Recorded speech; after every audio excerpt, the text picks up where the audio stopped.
This is not a restaurant kitchen. Basmati rice contains surface starch that must be removed before cooking.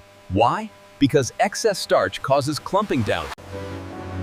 Every batch begins here, at the receiving dock. Goat meat must arrive at precise temperatures. Samples from each shipment are tested for microbial contamination. Biryani is not simply rice and meat. It is a calibrated balance of volatile aromatic compounds. Cardamom releases eucalyptol. Cloves contain eugenol. Marination is not just about flavor, it is about chemistry. Yogurt contains lactic acid, which begins tenderizing muscle fibers before cooking. Traditional biryani relies on a method called dum, sealed steam cooking. In small kitchens, biryani is not mixed, it is layered.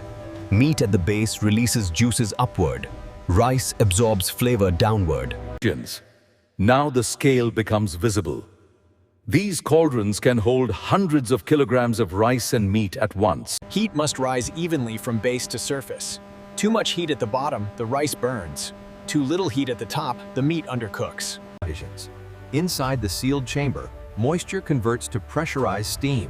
Steam performs three functions.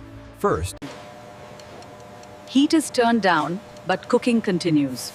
This is called carryover cooking. Residual internal.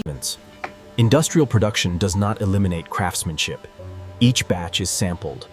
Rice is examined for separation.